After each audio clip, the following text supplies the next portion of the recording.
penginjilan di mana-mana, pemurtadan terjadi di mana-mana, menandakan bahwa agama Kristen ini ya harus disampaikan kepada umat Islam. Itu fakta itu. Bahkan sampai misi ini harus berjalan, Bible rela diterjemahkan dengan rasa Al-Quran. Itu fakta. Bagaimana kemudian istilah yang sangat prinsip dalam iman Islam itu masuk di dalam Bible. Demi untuk apa? Untuk menjadikan orang Islam itu menjadi Kristen. Nah, jadi tidak ada salahnya ketika ada sesuatu yang dijajakan, dipamerkan, dijual lah istilah ekonominya. Maka calon pembeli harus mengkaji. Apa yang akan kita beli, apa yang akan kita imani, apa yang saudara jajakan dan jual di tengah-tengah publik. Gak salah kemudian ketika kita pretelin satu persatu. Nah, untuk itulah kemudian segala sesuatu yang dipersembahkan untuk banyak orang, jangan gengsi untuk diseleksi, ditelaah, dikaji, dan diberikan tanggapan. Karena kita ini adalah orang yang menjadi sasaran penginjilan. Islam adalah bagian daripada objek yang harus diinjili. Itu di dalam Matius 28 nomor 19 dan juga di dalam Markus dan juga Lukas 16 nomor 16 sampai nomor 20. Jadi tidak bisa kemudian jangan, enggak ada kata jangan. Kalau penyampaian saya sebagai apologet Islam itu mungkin keliru atau salah di dalam menjelaskan, tinggal diluruskan. Contoh misalnya, abang tadi mengatakan bahwasanya ya hanya Kristen yang bisa paham, karena buktinya Yesus itu bisa membangkitkan orang mati dan seterusnya. Tapi sayangnya, Bible memuntahkan keadaan itu sebagai wujud cerminan kebenaran Al-Quran. Ini Abdullah ataniyal kitaba wa ja'alani nabiyan. Adanya sosok nabi yang diutus oleh Allah di tengah-tengah Bani Israel. Bukan di Vatikan, bukan di Roma, bukan di Yunani, tapi di tengah-tengah Bani Israel. Yang mengaku hamba, diberi mujizat, kemudian diutus sebagai nabi. Lagi-lagi, mujizat yang diberikan kepadanya itu biiznillah. Dengan izin Allah, membangkitkan orang mati, orang lumpuh, orang buta, dan seterusnya. Nah, kami menemukan pola itu di dalam Kisah Para Rasul 2 nomor 22. Hai orang-orang Israel. Nah coba, ya Bani Israel. Nah jumpa dia. Dengarkanlah perkataan ini.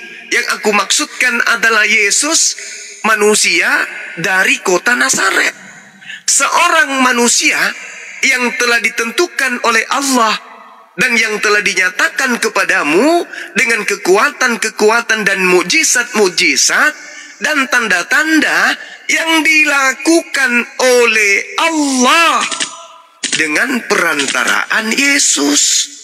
Berarti Al-Quran dalam hal ini tidak keliru. Yesus yang kami imani kemudian sebagai Nabi Isa di dalam Al-Quran itu mampu melakukan mukjizat-mukjizat yang diberikan oleh Allah. Lagi-lagi, di dalam kitab saudara diterangkan dalam Yohanes 5 nomor 26, sebab sama seperti Bapa mempunyai hidup dalam dirinya sendiri, demikian juga diberikannya anak mempunyai hidup dalam dirinya sendiri. Berarti Yesus adalah anak. Anak ini hamba. Berarti Yesus adalah hamba yang diberikan hidup oleh Sang Bapa. Berarti dia hanya utusan. Nah, pola ini berkesesuaian dalam Islam. Sayangnya pola ini tidak berkesesuaian dengan iman Kristen. Contoh, Yohanes 17 nomor 3. Hidup kekal adalah mengenal Tuhannya yang mengutus Yesus sebagai satu-satunya Tuhan yang benar. Dan mengenal Yesus sebagai apa? Sebagai utusan Tuhan. Di Islam lagi-lagi betul. Ya Bani Israel, ini Rasulullahi ilaikum. Tepat sekali. Nah, Kristen ini yang kemudian punya masalah dalam sudut pandang saya sebagai apologet Islam. Masalahnya di mana? Apa yang diimani Kristen bertentangan dengan apa yang menjadi submateri penginjilan Yesus kepada Bani Israel. Demikian, Bang.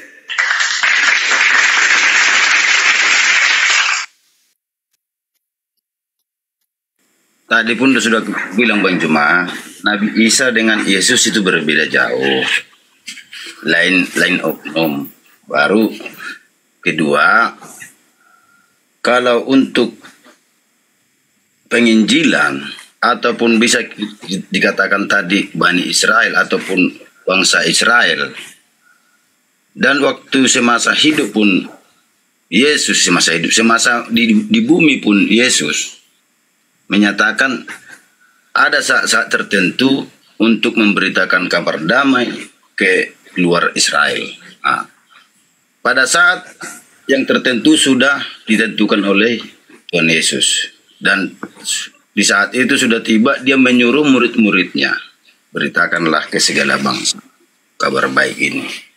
Jadi Bang, makanya saya katakan tadi, kalau mau memahami Alkitab, betul-betul harus dirunut. Tidak bisa hanya sekali membaca. Kadang sekali membaca pun kita tidak mengerti.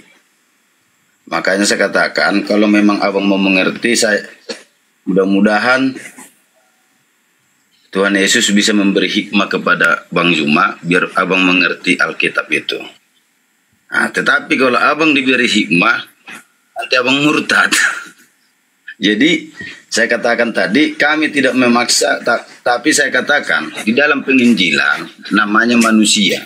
Manusia tetap ada kesalahan.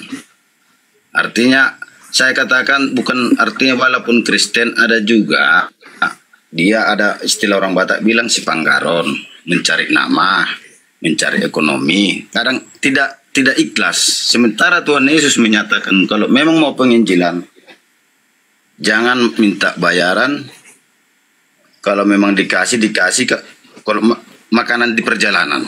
Kalau ada yang mau ngasih kasih, terima, kalau enggak usah. Nah, begitulah kira-kira. Jadi kalau untuk di penginjilan ini, apalagi sekarang ada keluar Alkitab baru yang menyelewengkan Alkitab yang ada manuskripnya yang tahun-tahun yang abad-abad ketiga atau abad kedua.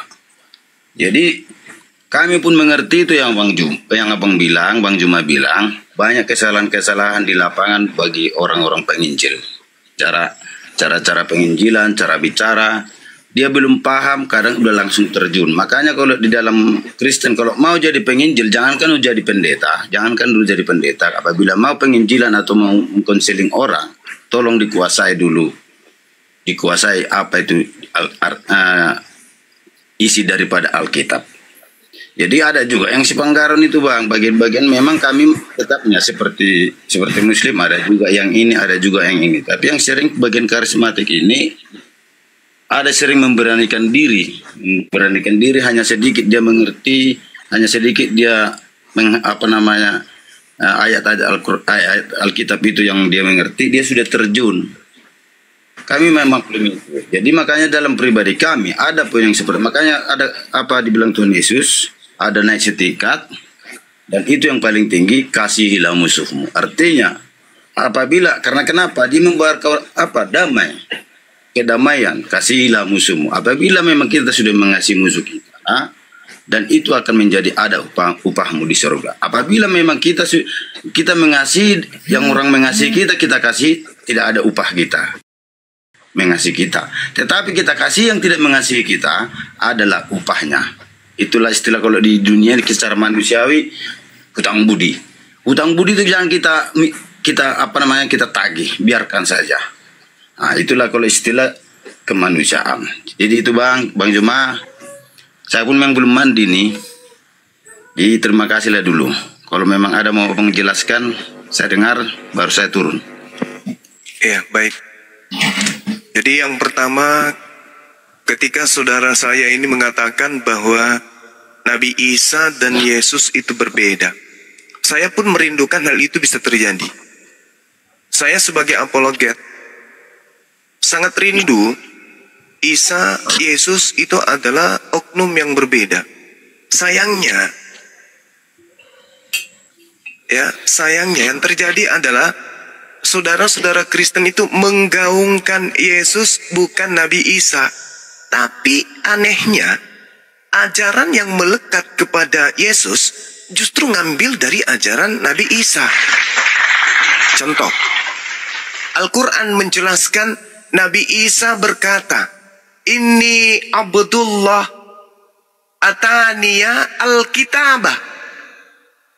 Al-kitab, atani al-kitab, atani al-kitab wa ja'alani nabiyyan. Ini contoh kecil. Sedangkan Yesus tidak pernah menyebut kata Alkitab. Yang menyebut kata Alkitab itu hanya Nabi Isa. Nih, lucunya itu di situ. Jadi kalau saya disuruh baca Bible, ya itu lebih lucu lagi karena saya udah puluhan tahun belajar Bible. Dan saya tidak pernah menemukan dalam original teks ada Yesus berkata Alkitab. Yesus hanya berkata Evangelion, tidak pernah berkata kata Injil, tidak pernah mengucapkan kata Rasul. Yesus tidak pernah berkata kata Allah. Yesus tidak pernah berkata kata Alkitab. Nabi Isa lah yang mengajarkan, kemudian dia itu adalah menyembah Allah. Ini abdu Allah. Aku ini adalah hamba Allah. Ataniya Alkitab. Nabi Isa menyebut itu. Tapi saudara Kristen menggunakan istilah-istilah yang Nabi Isa gunakan. Tetapi tidak mau dikatakan Nabi Isa adalah Yesus. Berarti ada sesuatu yang tidak beres di sini. Itu yang pertama. Kemudian yang kedua, ketika kemudian berbicara mengenai konsep Tuhan, lagi-lagi Yesus mengajarkan pengajaran yang berbeda dengan pengajaran Kristen. Sederhana sekali untuk menguraikan itu. Contoh, Yesus ketika datang selama 3 tahun penginjilan di tanah Yudea, di Galilea, dan juga di Yerusalem, adakah dia pernah mengajarkan tentang Kristen? Tak pernah sedikit pun. Tak ada satu pun dari sekian banyak kurikulum pengajaran Yesus yang membahas tentang agama Kristen dalam sebagai pengikutnya. Tak ada. Tapi Kristen adalah kelompok baru yang muncul beberapa abad ya setelah Kristen itu terangkat ke langit. Nah, ini masalah.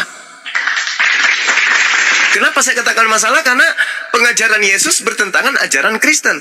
Pengajaran Kristen bertentangan dengan penginjilan Yesus. Dari mana Bang Suma tahu? Dari Bible itu sendiri. Contoh, kata Yesus, hidup kekal adalah mengenal Bapa sebagai satu-satunya Tuhan.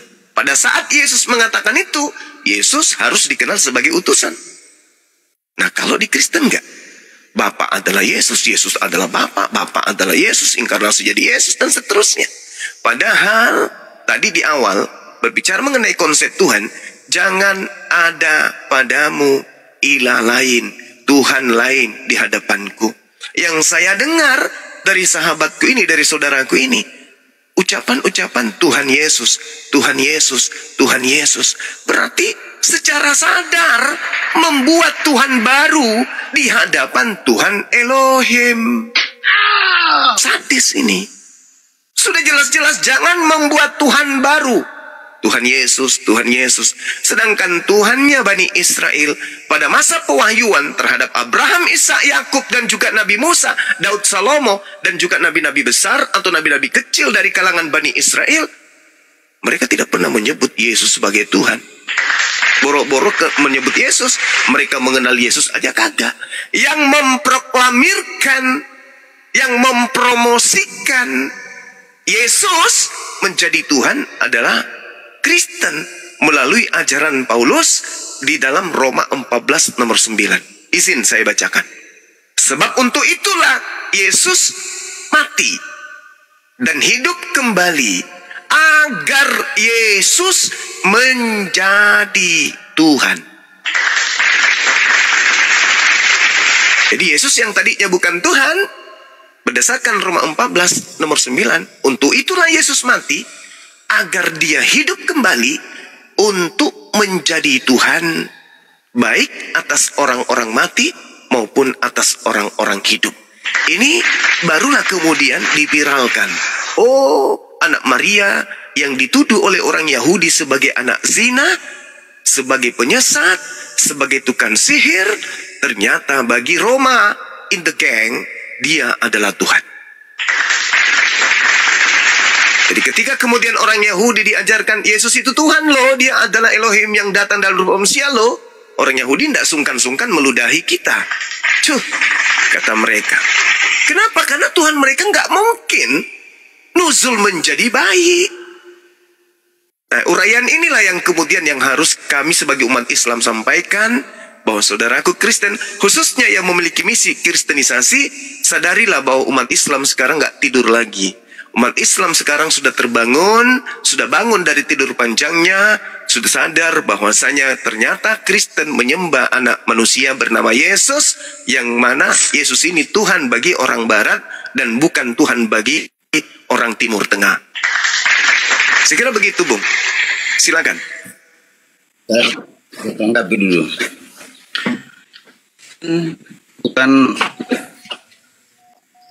Bukan memang diucapkan Yesus, tetapi kenapa ada Kristen? Kristen itu adalah sebutan bagi yang mengikuti Tuhan Yesus. Kristen berarti pengikut Kristus, pengikut Yesus. Kedua, Injil, Yesus tidak pernah mengucapkan Injil ataupun Alkitab. Karena kenapa? Untuk di Injil itu cerita daripada perjalanan selama di bumi Yesus. Nah, itu Injil itu perjalanan Tuhan itu selama hidup, ya perjalanan selama di bumi. Jadi maka saya bilang tadi, Bang, abang belum paham Alkitab itu, belum paham. Sementara Alkitab banyak kitab daripada Al-Quran. Mulutnya putus-putus, Bang. Putus ya. Nah, lanjut. Nah, jadi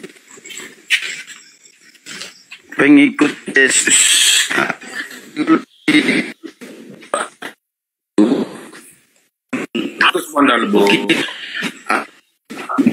meniru, mungkin kita meniru Al-Quran. Nah, kita datang. Ini aja lah dulu. Artinya gini, kita senti secara manusia kita bilang, bisa saja pelihara banyak yang Kristen, tapi abang tidak menyerang tuh apa tanda kutip ya. Kamu menilai ayat-ayat itu bang salah. Di situ tanda kutipnya bisa menyerang. Jadi maka saya katakan, pahamnya aja lah dulu, Bang. Apabila ini benar, tapi ini apabila ini apabila ini Yesus yang terkandung di dalam Injil ini, tunjukkan. Itu aja kalau mau berdoa. Betul, harus bertanggung jawab. Jadi maka katakan, sudah saya akui tadi soal penginjilan tadi yang Bapak bilang terakhir, biar banyak yang salah mereka itu menyampaikan banyak. Cuma kalau untuk bagi saya, karena saya beda apa dibilangnya, mungkin jalur saya tidak pernah saya bekerja, saya hanya mengambil hikmahnya saja, inti-inti saja. Saya pun sering mendengar banyak apa dibilangnya ustadz apalagi buya mendiang buya apa itu, buya sakro buya hamka itu yang sudah mendiang. Itu sering saya juga waktu dulu masih ada yang sudah mendiang juga itu Janudin jarak menyerang itu.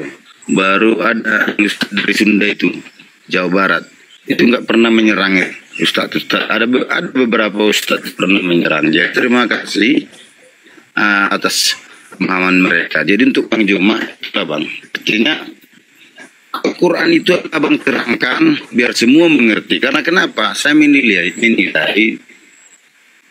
kita anggap dulu dari 100 diperbandingkan, anggap dulu ini matematika 100 umat paling untuk mengerti bahasa penyampaian. Kalau mereka baca sendiri paling kuat 20 orang yang bisa mengerti, Bang. Jadi makanya saya bilang tolong Al-Quran itu jelaskan biar semua umat mengerti. Karena kenapa? Selalu katanya Pak Ustaz, jangan kata Al-Quran. Kalau kata Pak Ustaz berbeda kita dengar sekarang ini. Tapi jangan kalau dibilang kata Pak Ustaz berarti dia tidak mengerti Al-Qurannya. Jadi itu yang penyampaian saya dengar dari teman-teman Muslim, kata Pak Ustadz, sangat bisa saja tidak kata Kemana Bang ini? Mana mulutnya putus-putus pula.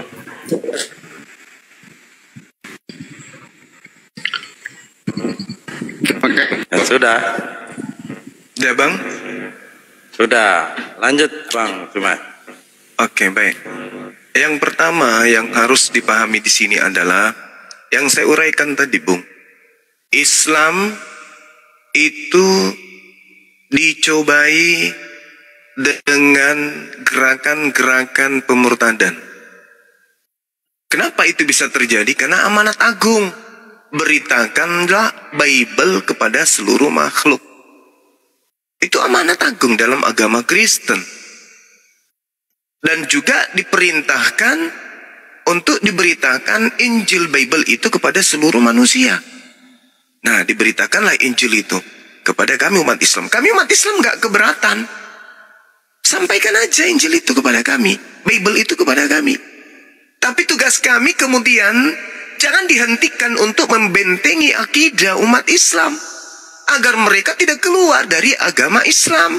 Agar mereka tidak terpengaruh kepada penginjilan yang dilakukan oleh saudara kami Kristen.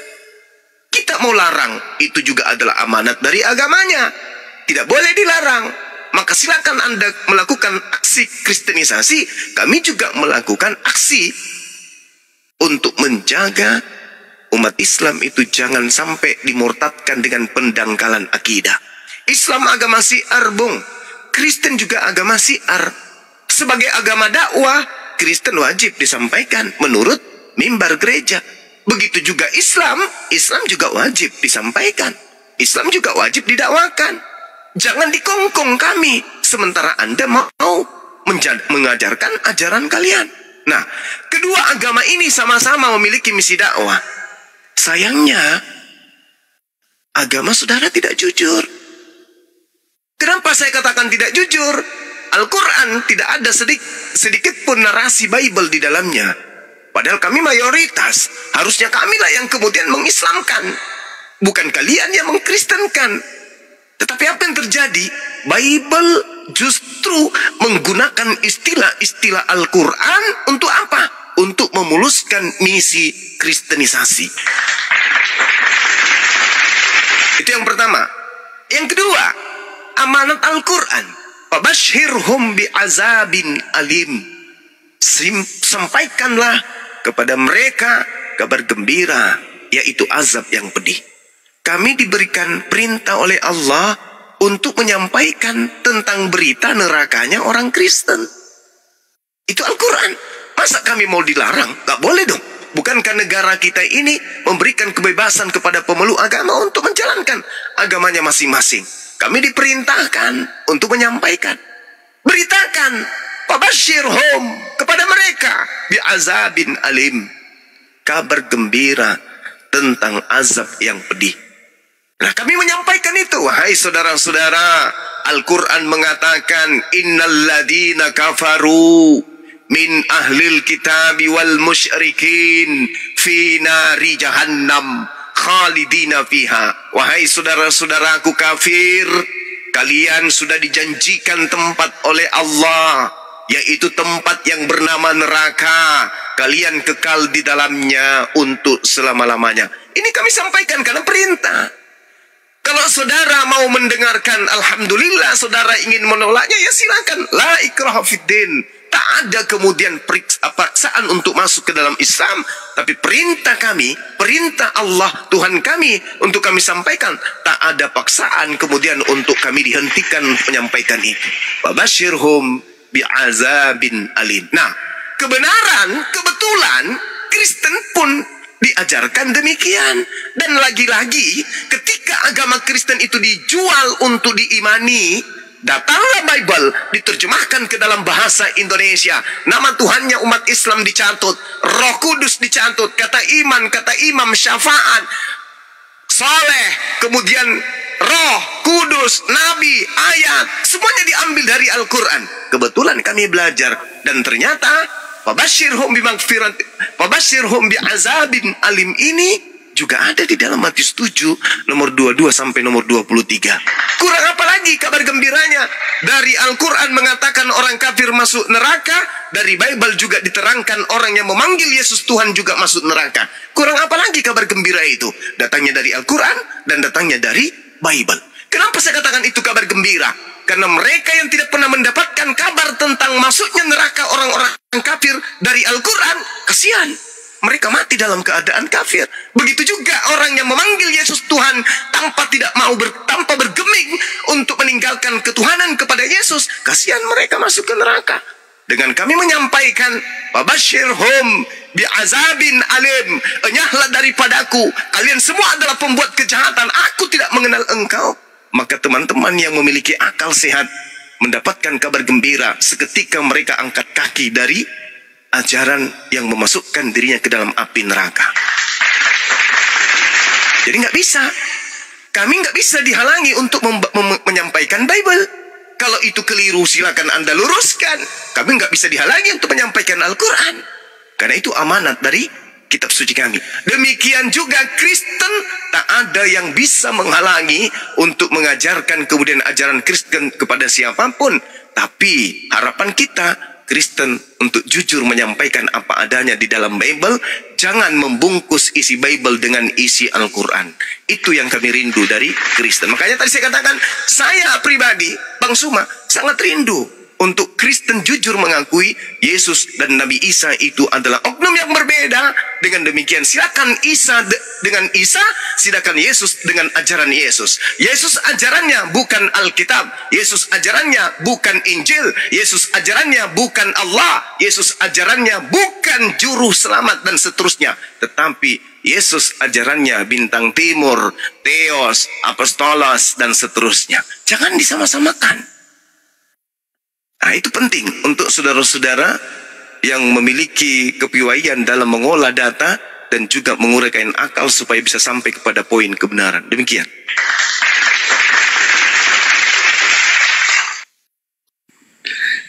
Jadi, Bang Juma, kalau soal bahasa itu, kalau soal bahasa, namanya sudah bahasa Indonesia. Itu yang ada kosakata di Indonesia itu dimanfaat, Bang.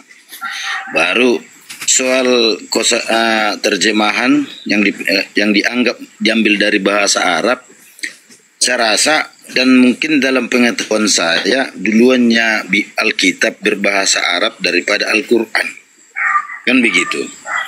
Jadi itulah dulu intinya, Bang. Dan saya pada malam ini Abang sudah mulai agak lembut dibilangnya ini. Dan sebelumnya Abang agak lebih kejam cara menyerangnya sebelumnya. Tapi sekarang saya dengar Abang sudah mulai. Karena Abang lembut juga. Lanjut. Lembut juga. Coba Anda keras. Nah. Keras itu bisi itu, Bang, bisi. Jadi itu maksud saya. Aja, Bangku. Dan mudah-mudahan selanjutnya akan semakin bagus. Saya bertawa, Bang. Saya orang Sibolga, walaupun saya menetap di Riau. Mungkin sedikit banyaknya bagaimana cerita masyarakat di Sibolga yang lebih nyaman dan termasuk toleransi lebih tinggi di Sibolga dulu. Di Sibolga sampai sekarang, kalaupun ada ledakan dulu itu orang luar bukan dari dalam Sibolga. Jadi itulah, makanya saya katakan kasihlah musuh, makanya kelembutan tunjukkanlah. Jadi kalau memang, makanya saya katakan sama kawan-kawan, kalau memang itu kebenaran menurut dirimu, ikuti itu, saya katakan. Jadi saya katakan yang jelas kita sudah beritahu, contoh kalau memang ada kawan-kawan bertukar pikiran, saya terangkan melalui yang saya pahami dan melalui Alkitab. Saya tidak mau memberikan pemahaman melalui di luar Alkitab. Jadi begitulah kira-kira, Bang. Jadi mudah-mudahan di dalam perlindungan yang Maha Kuasa kita sehat ke depannya. Dan Bang Juma saya selalu tekankan, kalaupun ada yang tajam ataupun yang keras, saya nasihatkan sama Bang Juma, tolonglah Bang lembut dan kebenaran itu akan nampak. Terima kasih Bang Juma. Oke, sama-sama Bung. Terima kasih nasihatnya sangat berharga, yaitu satu sedekah ilmu nasihat dari saudara. Jadi gini, orang Indonesia khususnya penikmat debat itu pasti tahu saya. Karakter saya seperti apa, saya selalu menjalankan amanat kitab suci Al-Quran. Illal ladzina zalamu minhum. Terhadap orang-orang zalim di antara mereka, yang saya harus tegas, saya harus keras. Dan keras itu bukan berarti saya menghujat, menghina. Itu adalah hikmah. Oke, kembali kepada tema. Ketika saudara mengatakan minimnya kosakata bahasa Indonesia sehingga masuk menggunakan bahasa Arab, itu bukan jawaban yang betul. Contoh misalnya Evangelion, itu kan original teksnya bahasa Yunaninya seperti itu. Kalau mau diarabkan gampang. Akhbar khair atau akhbar jaidah, kabar baik atau kabar gembira. Tapi kenapa harus ke Alkitab? Kalau mau diarabkan, ya larinya jangan ke Alkitab. Karena Alkitab itu adalah nama kitab yang diwahyukan oleh Allah kepada Nabi Musa, Daud, Isa, dan juga baginda Rasulullah Muhammad SAW. Dalam bahasa Yunani Theos. Theos masuk ke Indonesia jangan jadi Allah. Karena Allah itu adalah nama Tuhan dalam bahasa Arab. Nah, kalau mau di Indonesia kan Theos itu larinya ke dewa atau Tuhan atau sembahan. Jangan lari ke Allah. Nah, Allah itu adalah milik, ya, hak kepunyaan umat Islam. Jadi kalau saudara kemudian mengatakan lebih dulu orang Kristen menggunakan istilah-istilah Arab, ya mungkin itu tidak salah. Tapi yang jadi permasalahan, Indonesia bukan Arab. Indonesia Melayu, bangsa Melayu kita ini.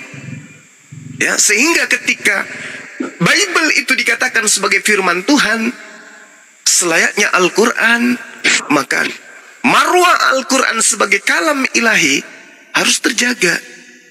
Karena ini adalah berlian, bahkan lebih dari berlian, yang harus diwariskan kepada anak keturunan kita. Maka dia harus dijaga semaksimal mungkin agar tidak ternoda, tidak bercampur dengan bahasa manusia atau bahasa apapun selain daripada bahasa murni yang diterima dari langit. Jangan pernah diselewengkan atau diartikan dengan pengertian yang berbeda dari intinya. Kenapa? Kasihan generasi berikutnya. Tapi di Bible itu tidak dipikirkan hal yang seperti itu. Yang penting banyak jemaat. Yang penting bisa kemudian memurtadkan orang ikut menjadi Kristen. Apapun yang terjadi. Kenapa bisa demikian? Karena itu sudah dicontohkan. Dalam 1 Korintus 9 misalnya. Ya, itu sudah dijelaskan itu. 1 Korintus 19 nomor 20, 21 dan seterusnya. Bagaimana kemudian diterangkan di sana kepada orang Yahudi? Aku ngaku sebagai Yahudi supaya aku memenangkan banyak orang Yahudi. Meskipun secara kelahiran aku bukan orang Yahudi. Kepada penganut Torah, saya menjadi penganut Torah. Meskipun saya bukan penganut Torah, supaya banyak memenangkan orang yang mengakukan ajaran Torah. Nah, kepada umat Islam, aku ngaku-ngaku menyembah Allah. Meskipun aku tidak menyembah Allah, supaya banyak memurtadkan orang Islam. Itu kaidah. Makanya diperintahkan untuk jinak seperti merpati, licik cerdik seperti ular. Kemudian Filipi 3 nomor 8 terkait dengan nama Yesus. Mau disampaikan dengan maksud bohong, maksud mengelabui, maksud menipu ataupun jujur, dalam bahasa Yunani planos, menipu atau mengelabui atau bohong, maka aku Yesus tetap bersuka cita. Jadi konsep ini yang ditanamkan kemudian untuk mengajarkan Kristen bagaimanapun caranya. Mau maksud berbohong, mengelabui, aku tetap bersuka cita. Mana dalilnya? Filipi 3 nomor 8. Agama kok begitu kali? Karena itulah kemudian ya kehadiran Islam adalah membawa kabar gembira buat saudara-saudara yang ada di Nusantara ini yang hidup bertetangga dengan umat Islam. Di luar negeri yang tidak kontak langsung dengan umat Islam tidak pernah mendengarkan kabar gembira tentang adanya pengusiran orang-orang kafir masuk ke neraka melalui Al-Quran maupun melalui Bible. Wabashirhum bi'azabin alim. Wahai umat Islam, sampaikanlah kepada mereka orang-orang kafir kabar gembira, yaitu azab yang pedih. Saya kira begitu, Bung. Yang pada intinya adalah kami umat Islam sesuai dengan amanat Al-Quran, baginda Rasulullah Muhammad SAW berkasih sayang, berlembut ria kepada siapapun yang tidak membenci kepada kedamaian, tetapi keras terhadap orang-orang kafir yang menyatakan hal-hal kebencian terhadap umat Islam. Itulah kami umat Islam. Anda kemudian sopan, kami juga akan tersenyum. Anda kejam, kami akan beli. Seperti itu, Bang.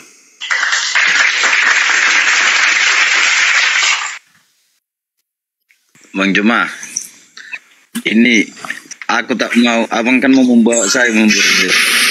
Gimana, Bang? Aku tak mau. Dari keterangan abang, ceritanya pembicaraan abang ini kan, abang mau membawa saya ke agak-agak perdebatan sedikit. Saya tidak mau. Jadi yang jelas, Bang, kosakata di Indonesia yang sudah diresmikan menjadi bahasa Indonesia walaupun diambil dari istilah Arab menjadi bahasa Indonesia, itu sudah bahasa Indonesia. Dan bahasa Indonesia adalah hak milik daripada masyarakat atau rakyat Indonesia. Makanya itu dipergunakan. Jadi ada juga di bahasa Indonesia kadang tidak pas menjadi terjemahannya, makanya kadang diambil dari Alkitab bahasa Arab, Bang, kadang. Jadi itulah kira-kira tentang pengajakan abang. Kalau bagi pribadiku, ya, tetap Tuhan Yesus, karena Tuhan Yesus menjanjikan surga. Kedua, tidak ada sampai ke tangan Allah Bapa tanpa melihat kita perlu dimengerti. Ada lagi pengertiannya itu, keterangannya itu. Itulah, Bang, yang bisa sampaikan. Sudahlah, Bang, undanglah yang lain dulu, gantilah dulu. Asal aku belum mandi ya. Oke, Bang, oke. Salam kenal, Bang, ya. Oke, sip. Oke.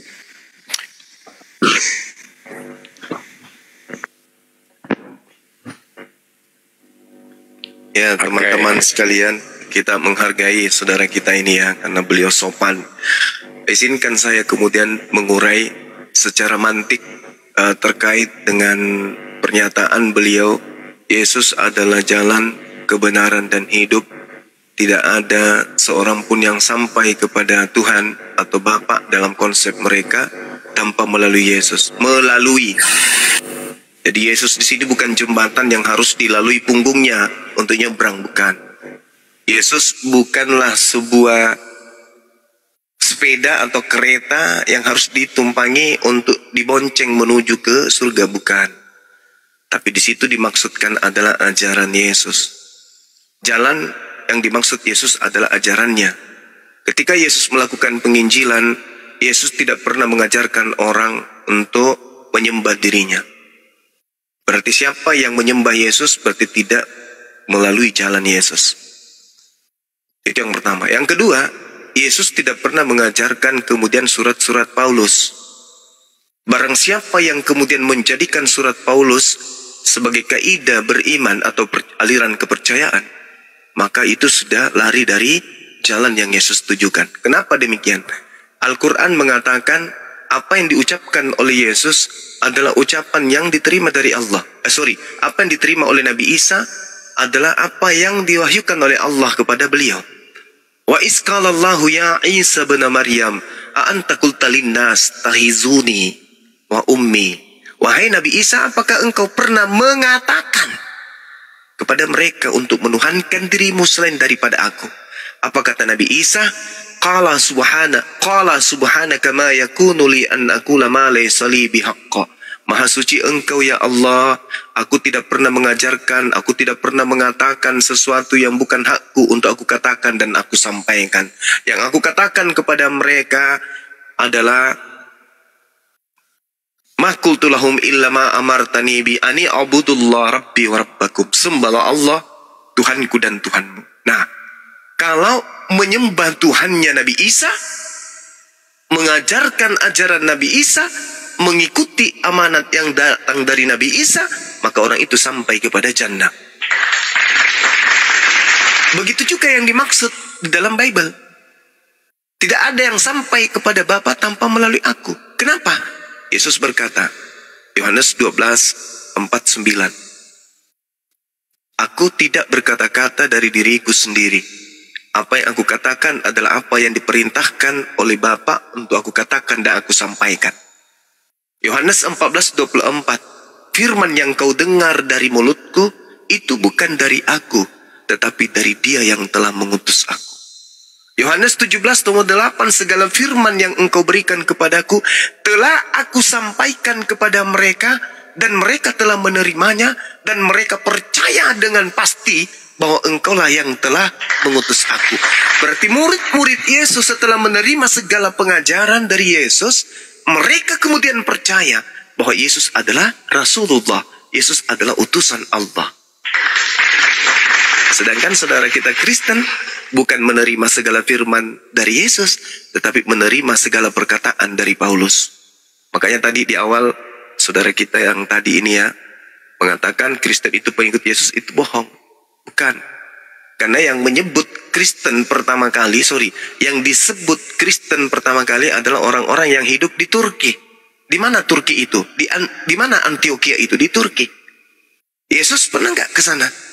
Tidak. Yesus tidak punya pengikut di Turki atau di Antioquia yang disebut Kristen. Tetapi di dalam kitab saudara kita Kristen Kisah Para Rasul 11 nomor 26, setahun lamanya Paulus tinggal di Antioquia, pengikutnya kemudian disebut Kristen. Makanya di dalam Kisah Para Rasul 24 nomor 5, saudara-saudara, di situ orang Yahudi teriak sekencang-kencangnya. Apa yang dikatakan oleh orang Yahudi? Dia inilah Paulus, tokoh dari sekte Nasorios. Nah inilah, jadi kalau saudara kita Kristen mengatakan kami pengikut Kristus, ya sah-sah saja mereka mengakui. Tapi kalau kita lihat benang merahnya, tak ada satupun ajaran Kristen yang berasal dari mulut Yesus itu sendiri. Terkait dengan kasih yang disinggung oleh saudara kita tadi. Kasih itu sebenarnya sudah nggak ada di Kristen. Kenapa nggak ada kasih di Kristen? Karena Efesus 2 nomor 15 sudah menyatakan dengan jelas. Dengan matinya Yesus di atas tiang salib, Yesus telah membatalkan hukum Taurat dengan segala perintah ketetapan yang ada di dalamnya. Sedangkan kasih itu bisa kita lihat di dalam Matius 22 nomor 34 sampai nomor 36. Apa yang tertulis di situ? Ternyata kasih kepada Allah, kasih kepada sesama manusia adalah intisari dari hukum pertama dan utama, dan pertama dan utama itu adalah inti cakupan daripada kurikulum pengajaran hukum Taurat. Kepada dua hukum inilah kemudian mencakup hukum Taurat, kata Yesus. Sedangkan hukum Taurat yang adalah hukum kasih, semuanya sudah dibatalkan dengan matinya Yesus di atas tiang salib. Jadi agama kasih di Kristen itu berdasarkan pengakuan Paulus itu nggak ada lagi, kecuali mereka buat sendiri. Nah kita lihat fakta keadaan Kristen sampai di Indonesia, apakah dibawa dengan kasih? Katolik masuk ke Indonesia, apakah dibawa oleh agama kasih? Oleh misi kasih. Ya kalau dikatakan iya, karena Jerman ini dikenal sebagai negara penjajah.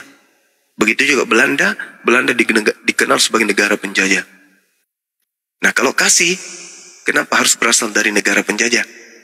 Harusnya kasih itu berasal dari rahmatan lil alamin.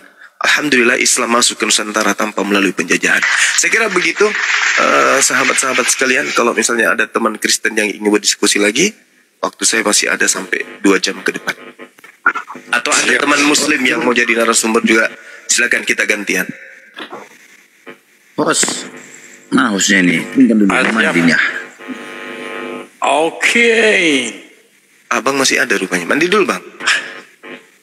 Mandi dulu baru naik lagi bang. Kayak turun. Oke. Ya, PT Sinar, selamat malam. Halo Bang Dalbo, Bang Juma, Assalamualaikum. Waalaikumsalam. Silakan bang. Ikut nyimak abangku. Ya silakan. Silakan, mungkin ada mau disampaikan, silakan. Atau yang lain? Sambil kita tunggu kawan-kawan Kristen yang mau diskusi dengan baik, kami sambut dengan santun. Silakan naik. Mau nanya Bang Zuma, Bang Po. Iya. Noise kali. Di Alkitab kan ada kata Allah gitu. Itu ngambil dari mana itu ya Bang? Itu dibuat-buat atau orang itu meniru gitu? Ya, kalau kita lihat kata Allah di dalam original teks kitab mereka, itu tidak kita temukan kemudian ya sesuai dengan huruf A, L, L, A, H, itu tidak ada. Tidak ada di dalam kitab mereka. Nah, satu-satunya sumber ya dari Al-Quran, dari Tuhannya umat Islam. Karena kita mayoritas menyembah kepada Allah, maka ketika terjemahan Bible mereka diterjemahkan ke dalam bahasa Melayu, maka kata Allah itu mereka gunakan kemudian. Seperti itu, Bung. Begitu ya Bang. Soalnya kan di rumah kan Bang katanya kita yang nyuri kata-kata Allah itu kata-kata Allah itu. Itu tidak ada, Bang. Nggak ada. Tidak ada kata Allah di dalam kitab mereka, itu nggak ada. Nah, memang mereka ini senantiasa selalu memutarbalikkan keadaan. Yang tadinya manusia dibilang Tuhan, yang tadinya Tuhan dibilang manusia. Ya memang suka terbalik-balik. Seperti keadaan yang ada sekarang, kita dikatakan bahwa kita yang mengambil kata Allah, padahal sebenarnya kata Allah itu hanya ada di kita. Ada sih kata Allah misalnya di Mazmur 10 nomor 7, di situ ada kata Allah. Tapi Allah di situ bukan merujuk kepada Tuhan. Allah di situ artinya sumpah serapah. Jadi dari mana kata Allah yang mereka ambil? Ya dari kita, dari Islam. Itu mereka terjemahkan begitu masuk ke Indonesia. Matius 10 misalnya nomor 34. Di situ ada kata Allah memang. Allah. Huruf A, L, L, A, tidak pakai H. Allah. Tapi artinya bukan Tuhan. Artinya adalah melainkan atau hanya. Kalau dikatakan Yesus anak Allah, berdasarkan Matius 10:34, berarti Yesus anak melainkan. Ya kan rancu nantinya. Di dalam Yohanes 5 nomor 22 juga bahasa Yunaninya di situ ada kata Allah, Allah yang artinya tetapi atau melainkan atau hanya. Kalau di Mazmur 10 nomor 7 di situ juga ada kata Allah tapi artinya sumpah serapah. Jadi murni kata Allah itu yang mereka katakan Allah itu dari Quran. Dan ada dua upaya yang mencoba mereka lakukan. Yang pertama, kata Allah yang diambil dari lafaz Allah, mereka sebut dengan lafaz Allah. Ketika mereka menyebut sang pemilik, Tuhannya umat Islam yaitu Allah, mereka justru pelintir. Itu yang kedua. Mereka menyebutnya Allah atau Allah atau Allah. Nah, itu. Jadi itu adalah penghinaan sebenarnya yang dilakukan oleh oknum-oknum penghujat yang ada di tengah-tengah mereka. Seperti si CP kalau menyebut kata Allah, menyebutnya Allah. Itu penghinaan. Padahal kata Allah yang ada di Bible itu tidak memiliki akar sumber selain daripada kitab sucinya umat Islam.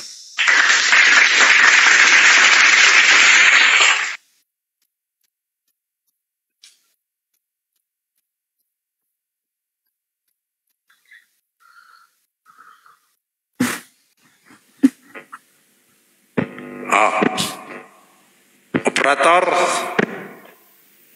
selamat malam. Yang Kristen di bawah naik. Ada kopi kan? Waalaikum. Ada kopi. Kopi.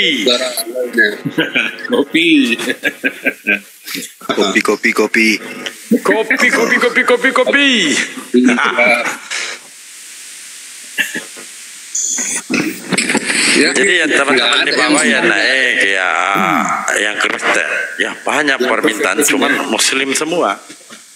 Yang Kristen aja, Bang Darbo, yang Kristen aja. Tapi tak permintaan di bawah, yang Kristen ya, naik ya. Oke, cukup ya bangku. Kita sisakan 2 tempat untuk Kristen. Nah, noise masalahnya. Nah, ini